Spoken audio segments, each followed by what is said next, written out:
La fibromyalgie, elle avait été mise de côté, c'est qu'on n'avait pas les moyens de la diagnostiquer. Il n'y a pas quelque chose qui sort, qui est en évidence, à tel point que longtemps, on a estimé qu'il s'agissait peut-être d'un trouble psychologique.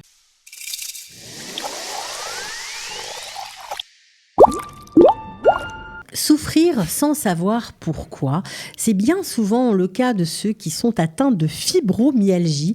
On va essayer de décoder bien les codes de cette maladie avec Hillel Waknin de la clinique Serenity. On est ravis de l'accueillir dans notre magazine À votre santé. Enfin, c'est plutôt le sien. Bonjour Hillel Waknin. Bonjour Cathy.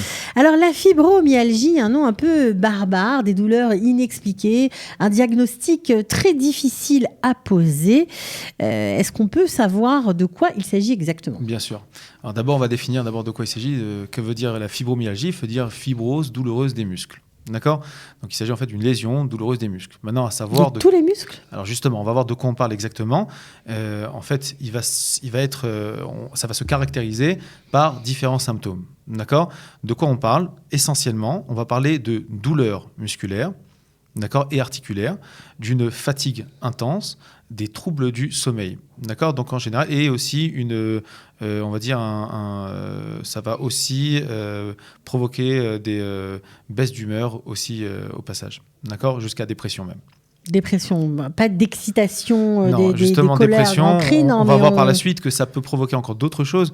Au passage, il y a encore une centaine de symptômes qui ont été énumérés par les gens qui souffrent de la fibromyalgie. C'est quand même très difficile à pointer parce qu'on se dit en vieillissant, certains disent après 50 ans, quand tu te lèves le matin et que t'as pas mal quelque part, c'est que t'es mort.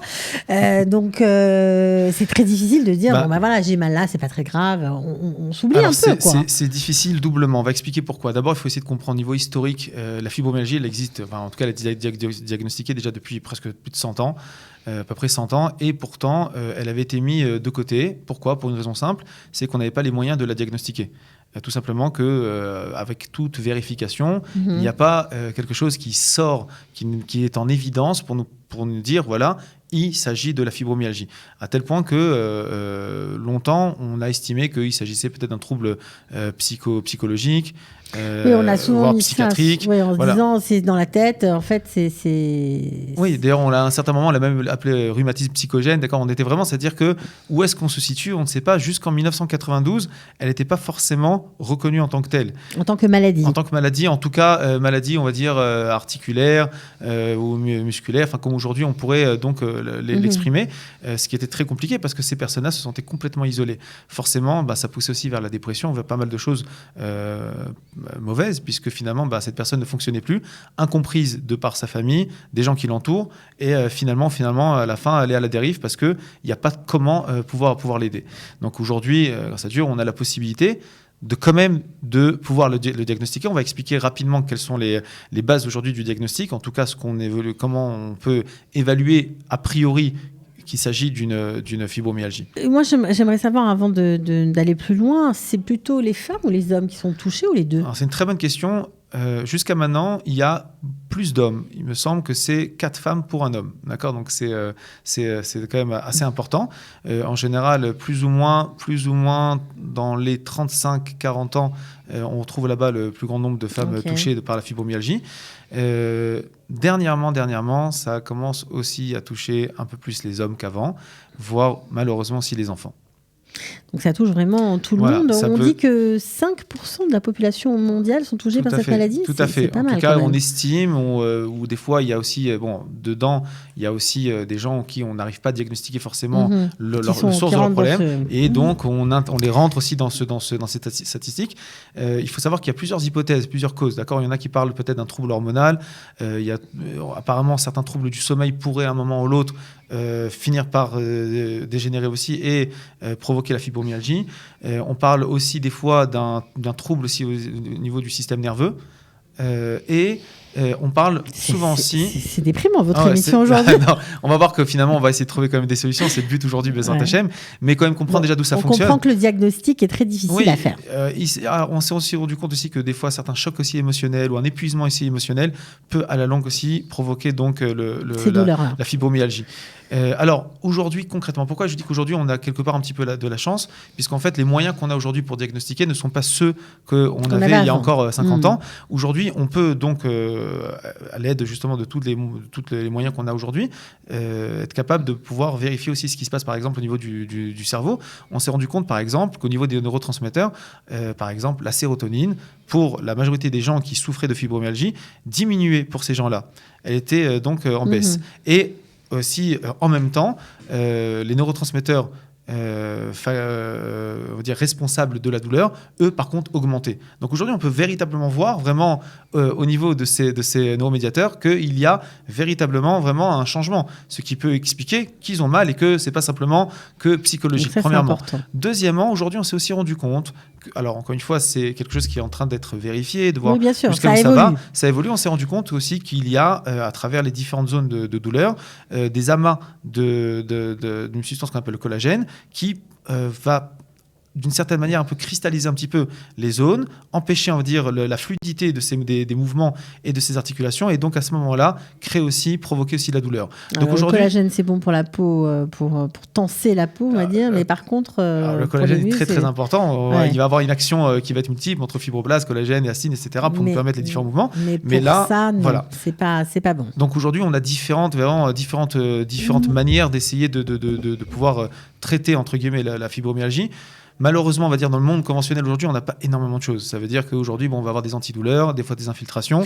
C'est vraiment des douleurs qui peuvent être diffuses dans tout le corps ? Oui, ça peut être. Alors justement, les bras, les jambes. C'est une très bonne question. En fait, aujourd'hui, on a une forme de carte. On a une carte. Voilà, une carte avec des points, des zones plus exactement, situées sur le corps, donc à l'avant et à l'arrière, sur tout le corps. En général, on parle de 18 points. Et souvent, on dira qu'une personne qui souffre au moins de 11 points et plus est diagnostiquée fibromyalgie. D'accord, ça veut dire qu'il faut. Donc alors, c'est clair, on a quand même des. Voilà, aujourd'hui on a quand même ça. Alors ces points-là, oui. Vous en citer quelques-uns. Alors en général, on a une partie qui est proche de la zone occipitale. On a en général aussi au niveau du trapèze, aussi au niveau des épaules. Ça peut être aussi au niveau bas du dos. Ça peut être au niveau des genoux aussi. Alors des fois c'est un petit peu plus à l'intérieur, des fois plus à l'extérieur. En vérité, au niveau du fessier aussi, on a donc des zones qui reviennent et qui sont assez, donc, on va dire. On en a 11, on peut se considérer. Voilà, on peut considérer. En tout cas, on peut essayer de penser, en tout cas, fibromyalgie. Et donc à partir de là, forcément, bon, je veux dire même au niveau des aides, au niveau des traitements, tout simplement, tout ce qu'il peut avoir, on sait que c'est fibromyalgie, donc ça va permettre de faire tout ce qu'il faudra faire. Alors traitement. Est-ce un vrai mot ou est-ce vue de l'esprit ? C'est une très très bonne question. D'abord, on va dire que la médecine chinoise, en vérité, pour elle, ces symptômes-là sont connus. Dans le sens où de la fatigue, des douleurs musculaires, un manque de concentration. Et finalement, on a vu. Donc, le corps exprime ce que la tête ne veut pas dire. Entre autres, on sait qu'il y a une relation entre la tête, l'esprit et le corps. Donc finalement, aujourd'hui, il y a un nom qui s'appelle fibromyalgie qui recouvre un petit peu tous ces symptômes, mais on le retrouve dans le cadre des différents dysfonctionnements énergétiques dont parle la médecine chinoise. À partir de là, qu'est-ce qu'on peut faire ? Alors d'abord, il y a des études qui ont été faites et qui sont évidemment qui ont été appuyées par la médecine chinoise depuis des siècles. D'abord que tout ce qui est douleur articulaire et aussi, fatigue, etc. Le Qigong, donc ces fameux exercices respiratoires, sont extraordinaires. Vraiment, j'invite les gens à vraiment se mettre au Qigong. Il y a différentes manières de le faire avec un professionnel évidemment, mais c'est super important et vraiment on peut voir la différence vraiment de semaine en semaine pour les gens qui souffrent de fibromyalgie, comment ça diminue au fur et à mesure, ils retrouvent le fonctionnement. C'est très très important. D'accord. Ça c'est déjà une première Nekuda. La deuxième Nekuda, elle va être au niveau du yum-yum du quotidien. Qu'est-ce que faire, qu'est-ce que ne pas faire ? Il s'est avéré on s'est rendu compte que d'abord, boire de l'eau de manière continue, comme il le faut, de manière intelligente, ça va permettre de pouvoir hydrater et aussi, évidemment, d'avoir une influence aussi sur les différents tissus, premièrement. Deuxièmement, de façon ponctuelle, aussi de faire, on va dire, je n'ai pas envie de dire, on va appeler le mot détox, c'est des jus de légumes, essentiellement de légumes verts. où on va trouver une quantité de ce qu'on appelle de chlorophylle, très intéressant pour nettoyer en fait les toxines dans le corps. On s'est rendu compte qu'il y avait aussi une relation en fait entre les toxines et les différentes douleurs dans le corps, et donc dans le quotidien. De l'eau, des jus de légumes verts ou de fruits verts. Voilà, ça c'est déjà, on va dire, ça c'est déjà les premiers points importants déjà qu'une personne peut faire dans le quotidien. Okay. Après, au niveau technique, qu'est-ce qu'on peut faire encore ? On peut faire des différents bains chauds, qui aide énormément. Mais cette fois-ci, on va utiliser quelque chose qu'on appelle le sulfate de magnésium. Il s'agit en fait d'une forme de sel, d'accord, qu'on appelle aussi Epsom. On fait quoi ? On se trempe tout le corps dans la baignoire ? Voilà, tout à fait. On le met en fait, on met cette quantité de sel. On met pour mettre une petite poignée de sel donc dans le bain, et on reste à l'intérieur une petite 10 minutes, 15 minutes. Un bain bien chaud. Ouais, un bain bien chaud, et ça aide aussi, ça soulage les douleurs. On peut le faire avant d'aller dormir. Donc dès qu'on a mal, on peut faire ça et ça calme. Ouais, tout à fait. Si vous souffrez, vous allez adorer cette émission. Ok. Ouais, ça c'est déjà une première. Donc ça, ce sont des coups très très importantes. Évidemment, donc je reviens sur les principes aussi de la méditation. On a déjà compris, on en a déjà parlé plusieurs fois. L'influence un petit peu de notre mental, comme je l'expliquais tout à l'heure. Il ne faut pas oublier que ces gens-là, en général, c'est des gens qui, dans la vie, donc étaient actifs, avaient toutes sortes de Oui, et puis ils se sont trouvés face à cette maladie. Ils fonctionnaient au niveau familial, social et au niveau du travail. Puis d'un coup, ils sont diminués, ils sont assistés, et puis donc ces petites choses peuvent leur permettre de pouvoir retrouver on va dire un yum-yum, et de pouvoir se réintégrer gentiment et de continuer à fonctionner. Donc c'est très très important. Alors on est habitué à ce que vous nous donniez des points d'acupuncture. Est-ce qu'il y en a ? Bien sûr, bien sûr. Alors pour les points d'acupuncture, aujourd'hui on va parler de 3 points, dont je crois qu'on a vu une partie. On va parler. Vu, ouais. Le premier point va être le numéro 3 du méridien de la rate, positionné en fait au niveau de l'articulation métatarso-phalangienne. Donc il s'agit en fait d'une articulation au niveau du pied, du grand doigt de pied, et donc de l'articulation qui suit. Point très très important, on l'appelle aussi point source du viscère de la rate. Point très très important pour diminuer donc les douleurs musculaires. D'accord ? Premier point. Deuxième point, c'est le point numéro 34 de la vésicule biliaire qu'on avait déjà vu plusieurs fois. Exact. Ce point très important, positionné en fait au niveau de la tête en dessous de la tête du péroné, au fibula. Donc ce petit relief qui sort derrière notre genou. Vraiment, ce point est très très important. Je le donne plusieurs fois parce qu'en fait, pour la médecine chinoise, en fait, il est responsable de tout ce qui va être tendons et ligaments, surtout tendons dans le corps. Donc en fait, il va permettre de pouvoir réactiver un petit peu les zones tendineuses. On dit que c'est un point de picoune, un point vraiment très très important. Le masser tous les jours va provoquer donc justement plus de fluidité dans le corps. Et le troisième ? Le troisième point est un point qui est positionné. Alors en fait, je l'ai utilisé parce que souvent dans les douleurs liées à la fibromyalgie, donc comme on l'expliquait tout à l'heure, on a à peu près 18 zones de douleur. Mais un des points qui revient assez souvent, c'est la zone au niveau des trapèzes. D'accord ? Donc en fait, le point là-bas qui va être positionné va être le numéro 21 de la vésicule biliaire. Alors il s'agit quoi de point comme point ? Quel point il s'agit ? Il s'agit d'un point qui est positionné en fait entre l'acromion, donc la base en fait de notre épaule, et la C7. On va venir à mi-chemin. Donc on avait expliqué comment le trouver dans une des émissions. On dit que notre oreille, où est-ce qu'elle descend ? Si on va en ligne droite, on va tomber plus ou moins sur ce point. Point aussi très important qui va permettre de diminuer les douleurs au niveau des épaules. D'accord ? Bon. Donc ça, ce sont les 3 points à voir aujourd'hui. Important. Il y a beaucoup de choses à faire. Ils sont très importants. C'est bien. On va parler encore d'une autre chose aussi très intéressante, Bémet, à faire. On va parler aussi un petit peu plantes médicinales chinoises. On va parler d'une petite recette. Cette petite recette-là, il s'agit de la plante Iren, qu'on appelle aussi l'arme de Job. Alors, pour le coup, ça veut dire vraiment... c'est très, très, très significatif. Ça veut dire que vous avez très très mal, voilà, en tout cas, comme donc, Job. Il s'agit un petit peu d'une... Bon, elle ressemble, c'est une espèce de petite graine qui pourrait ressembler un petit peu entre maïs un petit peu et haricots. Et une deuxième plante qu'on appelle aussi, un deuxième, c'est moi qu'on va appeler Fang Feng. D'accord ? Ces deux-là, on va les cumuler ensemble. On va les faire cuire à peu près pendant une petite demi-heure ensemble.